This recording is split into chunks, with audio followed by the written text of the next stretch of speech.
Welcome to another Daily Goat video. This time we're breaking down the whole UFC 260 card on Peter Alves from Peter and Pombo's picks and the Bo Sox Bombers. We welcome on Daily Goat's own Dylan Saraiva of Cheap Talk Wrestling and the Final Bell and special guest. We should honestly pay you commission, honestly. Nathan Gagne. How's it going, guys? Going well. No need to pay me. Pro bono, of course, for the love of the game. So excited to talk some UFC. Yeah. Dylan, how's it going? It's going good, definitely excited to actually talk to some other people about UFC besides just writing articles week after week. Yeah, your articles are pretty good though. I like them. Trying to stay up with it, Yeah. So who do you like in this card? It's not really a star-studded card like the last one. Yeah. Yes. Yeah, Dylan, you can go ahead if you want. Yeah, like I was saying before, I put out an article on this already, and fight week's just a fun time, and they already pulled the Ortega Volkanovski featherweight matchup, which is going to be rescheduled. So I think one of the interesting fights is obviously the return of Sean O'Malley, because he's a huge fan favorite for a guy who hasn't been in the promotion that long. And he's fighting a guy who was really, really high up in the bantamweight rankings, Thomas Almeida, before a couple of losses. So I think that should be a good fight at 135. Yeah, I agree. Almeida has been surprisingly cold. I haven't really realized how many losses he's kind of strung in a row, but Sean O'Malley is definitely an electrifying prospect. I mean, if you look at his hair, it's crazy. He has a wild fight style. I remember his June knockout of Eddie Weiland. That was one of the best knockouts of the year. So his last fight, he lost to Chito Vera. He had a knee injury, I believe. He went down and got finished. So that was a little disappointing, but Vera's a good fighter. So, I mean, it's one loss on his record, asterisk, I guess. But yeah, so it'd be good to see Sean O'Malley back in the ring. And yeah, like you said about the Ortega Volkanovski fight, that's really heartbreaking. I was looking forward to that fight. We obviously have another, thank God, we have another title fight on the card. Saved our bacon there, but really too bad. Ortega kind of found his groove after he took a long break, I think a year after he good showing against Holloway, I believe back in probably 2018, November. So he was starting to get in a groove, and Volkanovski strung together 2 wins against Holloway, one controversial, but nonetheless. So that's really stinks, but Volkanovski got COVID, as some of you might have heard. So that'll get rescheduled, like Dylan said, but still, the card's okay, but a couple good fighters. How does that work? So do they just go on to the next card? They can't go on to April 24th card. So what do they do? Just push them back till there's a spot? Because they'll find a spot. Yeah, so I mean, hopefully what they'll do is they'll give them a couple of months, because I'm sure they both started their weight cut and they were probably both 5 pounds, 10 pounds above 145. So I think I had read something from Ariel Helwani or Brett Okamoto, both at ESPN, and they said I heard a May target for this fight now. Oh, it's not that bad. And the winner will probably face, I think they're looking to get Holloway versus, I can't think of the number 3 guy right now, but at featherweight. So that whoever Holloway faces again should be a really good fight. Yeah. I like Max Holloway, though, even though a lot of people don't. Yeah, his last fight against Calvin Kattar was insane. That was vintage Holloway. Kind of struggled for a little bit, but he got right back into it. So I'm looking at the featherweight rankings. Number 3 is Zabit. Yeah, that's who. Yeah, Magomed Shapirov, I think, is nasty. Another Dagestani guy, and it just. But yeah, I agreed. The Kattar fight was what he did to Ortega and just beat the pulp off of that guy's face. I mean, I feel bad for Calvin Kattar. Yeah, because I know that there's a card in April. It's another 3. Peter, as we talked about before the last pay-per-view, a 3 title fight card. So another one of those. But yeah, so they probably won't move to that one. Yeah, in April. Really? This card absolutely sucks. Why don't they just shuffle it around? Hey, so they'll probably move the Holloway fight to probably, I think it's May 15th. They'll probably move it to there. And then I wouldn't, yeah, that's like you were saying, I wouldn't hate doing a little Holloway Zabit, kind of like a #1 contenders match. I'd be in for that. Yeah, if you look on DraftKings, they're like all the fighters on this card are all close together. They're like plus 100, minus 125. The only one that's not is Sean O'Malley of minus 305. Yeah, I think this is going to be like a bounce back performance for O'Malley. I'll definitely take him in this fight because I don't know. I feel like his showing against Vera was a little stunted because I think he tore like 2 of the ligaments in his knee or something like that. So if he's healed up, I think he'll be good in this fight. Yeah, I mean, looking at the odds, I don't know too much about these people in the prelims, to be honest. Sorry, there's a lot of people I don't know, but this William Knight Alonzo Menafield fight, I was just looking it up, and I guess it was postponed. It was supposed to happen about a month ago, but Menafield got COVID. So just looking at the odds, I see it's a pick 'em. I'm not sure what you see over there, Peter, but who is it? I'll just Menafield and Knight, William Knight. Yeah, Menafield minus 112. Yeah, Knight 112. I'll take Knight just because he didn't get COVID. Yeah, he could be slowed down. But yeah, hey, you never know. Hasn't been able to train as much, so I'll just take Knight strictly after that since it's a pick 'em. Yeah, I think that's definitely a good idea there if you're looking for a good undercard bout to fight. I think probably one of the next biggest fights here is what's now the co-main event, Woodley versus Luque, and this is definitely a must-win for Woodley. Lot of boring fights on his career, and a guy that Dana White really doesn't like that much. So I think this would be his 3rd or 4th loss in a row here if he drops again. We'll see him in Bellator, or PFL. You know, they're snagging some guys. It's true. Woodley is a plus 210 favorite, and how do you say the other one? Luque. Yeah, Luque is minus 265. I just off the top, guess how old Tyron Woodley is? I can see it, but 37. Yeah, he's pretty old, isn't he? Yeah, he's 38. That's a little bit older than I thought, to be honest. I knew he was old, but I didn't know he was like that old. But yeah, good point about Bellator. I mean, him, Overeem, they're all fitting over there. I'll never forget Bellator. One of my favorite moments of all time is when Data 5000 and Kimbo Slice fought, and Data 5000 was literally dead in the ring, like for real. Like, yeah, basically. And then like couple months later, like Kimbo's the one that dies. It's just so wrong. Bellator, I get a kick out of Bellator. Why do bad things always happen to good people? Ken Shamrock, and Hoist Gracie, like 20 years after their first. Dude, they have some great talent in Bellator. Like Ryan Bader's had a career resurgence. Rory McDonald, Michael Venom Page is like a huge guy, and then they just sign like they're gonna sign Overeem. I'm surprised they didn't sign Verdum, and just we'll throw that as a co-main event, just for fun. Yeah, next thing you know, Sting's going to become a wrestler, and he's a UFC fighter, and he'll be in Bellator. You never know. Dan Severn's coming out of retirement at like 60. Let's get all right.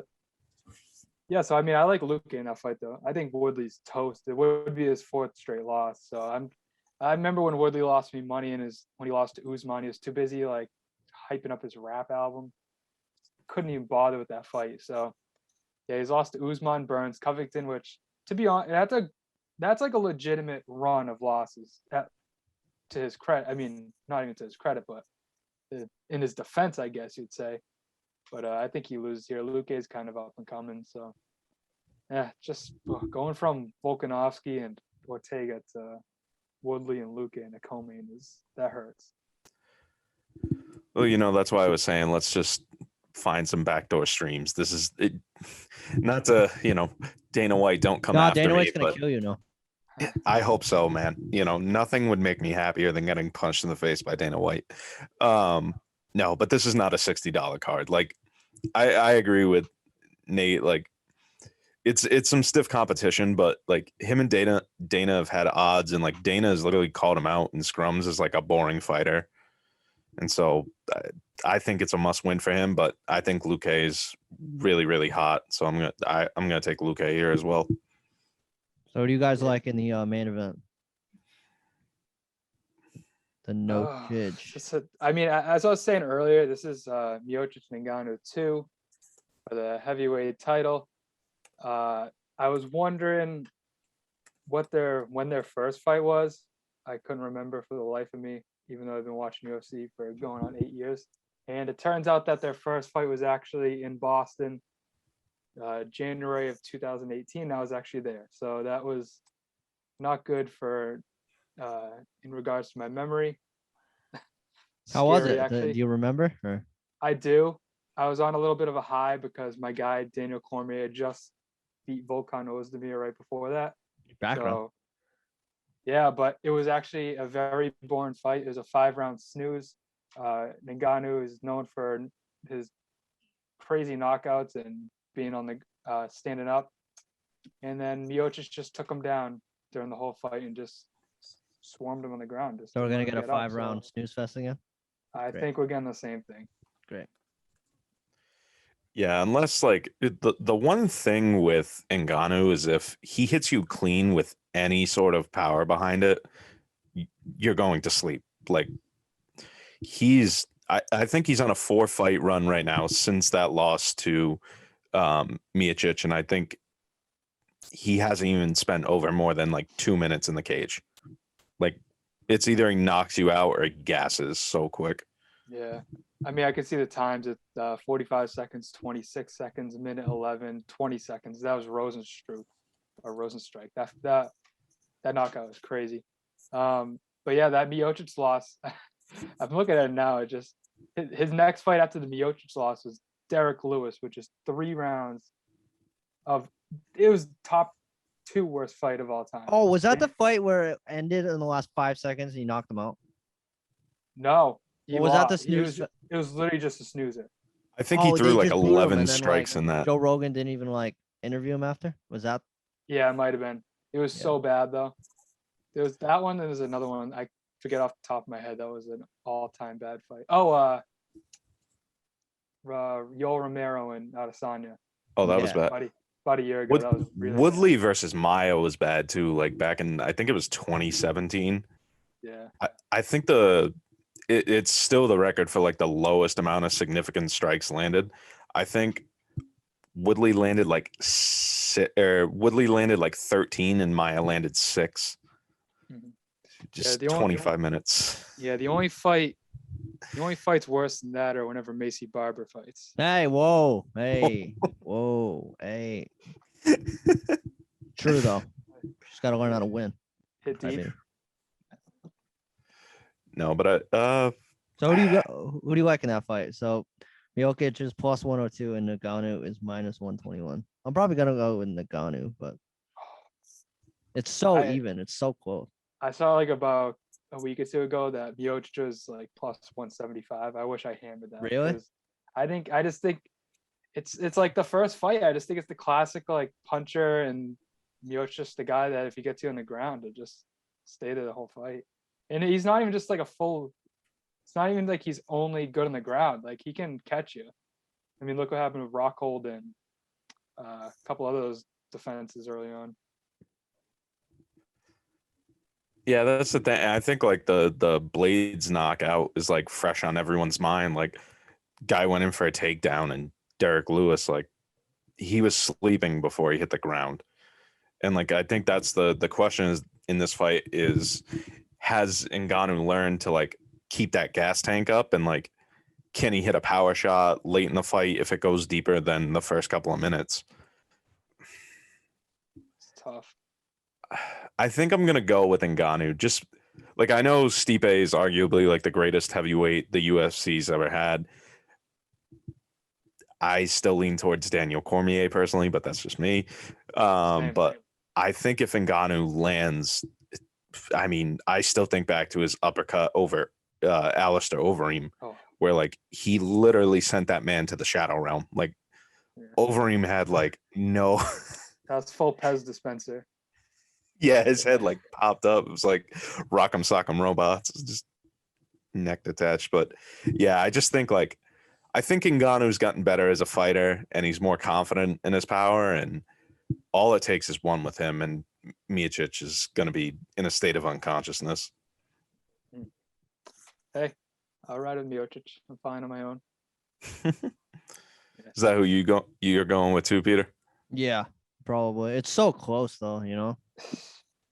Yeah, this card is it fell apart really quickly. Especially if there's a 3 title fight next card. Like, what are you doing? Yeah, I it seems like they're missing like 3 fights though. Like, not like I know Volkanovski get canceled, but it seems like they're like 3 fights like still short because they got to put one in the main event, then they got to add one to the prelims and maybe even another one to the early prelims. Yeah, it was a good card to begin with, and then like I don't know. Why is it just not there, or is it just canceled because of God knows what? I don't know, but hey Peter, you know what we say though? The bad cards on paper. Yeah, that's true. Always They're the always best gonna cards. be nice. Yeah. That's true. And like we said, the last pay-per-view with the 3 title fights, in my opinion, I didn't think it was great. I thought it was like a C+ card. I didn't think it was But, that bad. It didn't keep me up till like Eh. 3 o'clock though. yeah, I didn't think it was that great, but hey, in my perspective, that's par for the course with the cards that are good on paper. So Yeah, that's true. shall see. I like the last pay-per-view, but I'm also like, this is random, but I like really got on the Jan train after he knocked out Luke Rockhold, because I just can't stand Luke Rockhold. I think he's an ass. And like watching him just get hit with like the softest left hook out of the clinch and go out was just insane. Luke Lovato, they dated for a time period. Remember that? Oh, what was I just kind of? Oh yeah, just a little news like UFC. I forget when it's going to start, but it's good to see fans back in the arena. Dana White, once again, I said it last time I was on talking UFC. Dana White is just the king of 2020, king of COVID, just on an absolute tear, full crowd in Jacksonville. So just shout out. I think Dana that's White. actually the April 24th card. So that 3 fight card, it's what's the 'Cause he headline? said he wanted to do something in Usman Texas Masvidal. too, right? Yeah, that's what I Oh, think. The Usman card Oh, is the first one back, so that's going to be great with fans. I know, like when they were in Fight Island, I think it was the end of the year, this past year, 2020. Just it with McGregor. Actually, yeah, it was a McGregor fight in a couple fight nights, but it really does make a difference when there's just a couple people in the stands. I actually like the Apex watching. It's pretty cool, I think, but when the fans are there, it's. I mean, I'm not. Dylan, have you been to a UFC card in person? I haven't, no, because I wasn't. I really got into it like the last 2 years. Like I've been a fan for a while, but like I really didn't get into it up until like the last 2 years, and they haven't been back to Boston or like Mohegan, anything like that. So I think the next time they're in the area, I'm definitely gonna go though. When did we go to that fight night? That was October 2019. Yeah, I mean Peter was there. It's like Lozon winning was. Yeah, I was watching that. In, Peter, Randy you met my Costa. roommate, Sibio. We watched that, him and I, Yeah. that fight night, and Lozon just looks so good. It's so good when the hometown guys win. That night it was Lozon and Randy Costa from Taunton, and then I went to the one in 2018. Calvin Kattar won, or Cater, and the place went bananas. There's beers being thrown from the balcony. It was an absolute scene. So I'm telling you, once they come back, we all gotta go. It's a great time. Yeah, it is. Down. I would love to go to a live UFC Oh, yeah. card. So you got any final thought, UFC thoughts? I mean, I Tough card. think the headliner is more interesting about what's going to happen after it, because Dana said Jones gets the next fight, which is okay, I guess. I'm not a huge fan of it personally, but Yeah, the Jones thing doesn't really do it for me, but when you look at the rest of the heavyweights, it's especially with Blades losing, like that kind of just he was supposed to be like that next contender, and that just kind of yeah, like if Dana had said, okay, I'm gonna book Lewis versus Jones, like I'd actually be super interested in that fight, because it's a test for Jones right away, and Derek Lewis is just fantastic in the interviews, and dude's hysterical. But maybe Adesanya will go to heavyweight next. Just keep climbing the weigh in at 202 for a heavyweight fight. Yeah. Looks like a linebacker next. What was I just gonna say? Come on, brain. Come on, brain. COVID brain. Oh no. Oh my god. Guess it's not that important. Oh, if you're thinking about buying the fight or if you're questioning it, maybe just tune into the early prelims. You can kind of get a vibe a little bit.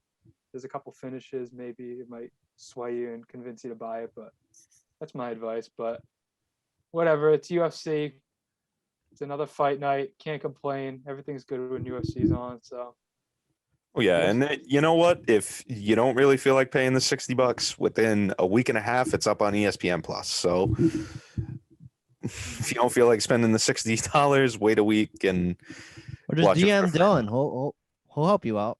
Yeah, I'll find an send you my underground stream. my illegal stream. I know. Hey, get your 17 screens ready. We got a UFC March Madness. So. Speaking of March Excited. Madness, you guys doing good? Is your bracket like destroyed? Yep. At the very least, I still have Gonzaga winning, so I'm not Who do you have winning, Dylan? done. I got Gonzaga as well, but like I my bracket busted on the first game because who was it? The first game of the State. tourney. Ohio State. No, it was like the legitimate first game of the tournament. Virginia Tech, Florida.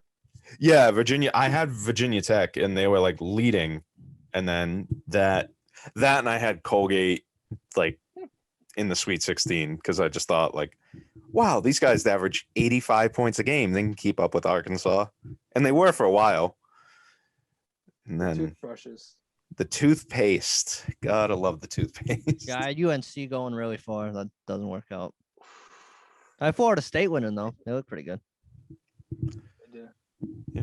Michigan looks good too. I think it's Gonzaga, and if everything goes perfectly, Michigan and Gonzaga would play each other in the Elite Eight. I want to say. So Yeah. that's like one of those situations where the game before the championship is actually the championship, like the best game. So that could be wild. I had Oklahoma State in my championship, so that's gonna come back to bite me a little bit. But It's still my championship game, Arkansas, Florida State. It's pretty good. that's different. I like that. I just didn't want to pick Gonzaga because I thought it was too obvious. Yeah, usually they choke, but it feels like it's different this year. It's definitely their year. They're just steamrolling. Yeah. Watch Alabama though. They got an easy ride to the championship. So I think they'd have to face Michigan, wouldn't they? Right? Or am I thinking the wrong part of the bracket? Thought They'd it have to was face Gonzaga. Michigan in the Final Four. Do they face Oral next? Yeah. They face Oral no, Robert. they face UCLA. Oh yeah. Well, actually, never mind. I totally misspoke. It would be. What the hell am I saying? It'd be Gonzaga. It would be Gonzaga, Michigan, in the Final Four. So that's even better. Because I think who do I have in my bracket? That's no longer there. I don't know. I had Michigan and somebody. Oh, in Iowa, but they lost to the Ducks. Honestly, pick any of the Big Ten. Yeah, So- facts. Everybody except Michigan. Yeah. Ridiculous, man. All right. Well, Nathan, thank you again. We gotta pay you commission. No way. Love the Dylan, as game. always. Of course. It's been UFC 260. Buy the card if you want, but it's probably not gonna be good. All right, like the video if you're new. Subscribe to our channel. Favorite it. Do all that crap. And any final thoughts? No. Radio silence. All right. See you guys.